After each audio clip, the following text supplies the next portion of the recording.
Why do people resist change? Well, they don't. Now, I know some of you already disagree with me. You've seen people push back, you've seen people complain, and you've seen initiatives fail. So you're thinking, Andrea, people absolutely resist change. But hear me out. Because in this video, I want to share the 3 reasons people appear to resist change and what leaders often get wrong when they try to address it. Because if you misdiagnose the problem, you're going to use the wrong solution. And that's exactly where I see a lot of leaders getting stuck.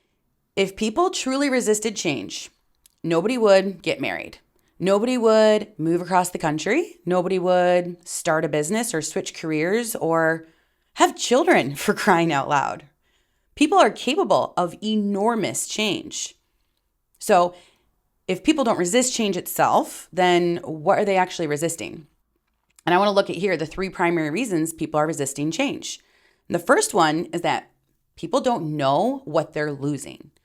So whenever change is announced, people immediately start doing math, not financial math, personal math, such as what happens to my role?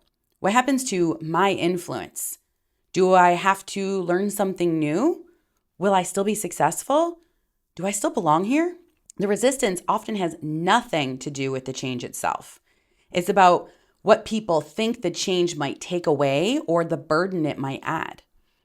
And the interesting part is that most people are never going to say that out loud. Instead, they talk about things like timing and resources and logistics. But those things are often symptoms and not the root cause. Because think about it. Have you ever been in a meeting where someone says, well, I don't know if the timing's right, or we don't have all the resources we need, or the process needs more work. Sometimes those concerns are legitimate. I know I've said them. But sometimes they're a safer way to express what's really going on. Because it is much easier to say, we don't have the resources, than it is to say, I'm worried I'm not going to be successful. Or it's much easier to say things like, the timing is bad, than it is to say, I don't know if I can do this. And it's much easier to criticize the process, right, than it is to admit you're afraid of what might happen next. And that's why leaders need to listen beyond the words. Because the first objection isn't always the real objection. Now, my family and I, we call this the church rush, but that's a story for another day. Essentially, often the thing people are talking about isn't actually the thing they're worried about. Now, the second reason people resist change is that they can't see the path. This is where uncertainty starts to really create problems for you. Leaders are really good at explaining where they're going, and they're often not so good at explaining how we're going to get there. So employees here, we're becoming more innovative. Okay, what does that mean tomorrow morning? Like, what am I going to do differently?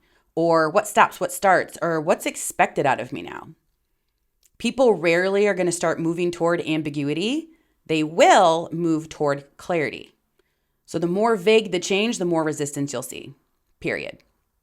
Now, the third reason people resist change is they don't trust it.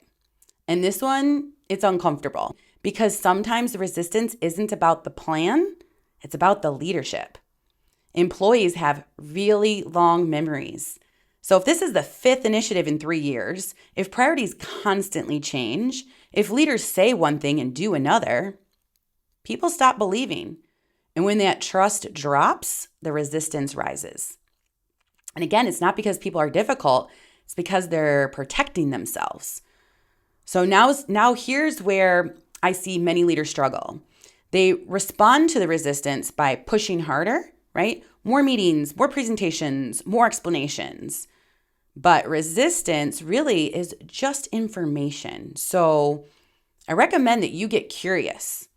The next time you hear or feel resistance, stop asking, why won't people get on board? And ask, what are they trying to protect?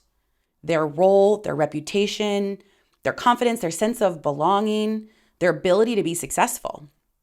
Whatever it is, resistance is often less about the change itself and more often about the uncertainty the change creates. So once you can understand that, you can start addressing the real issue instead of just reacting to the symptoms.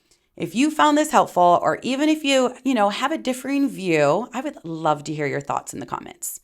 And if you're interested in leadership, communication, decision making, and navigating uncertainty, make sure that you're subscribed and turn on those notifications, because this is exactly what we're going to talk about here.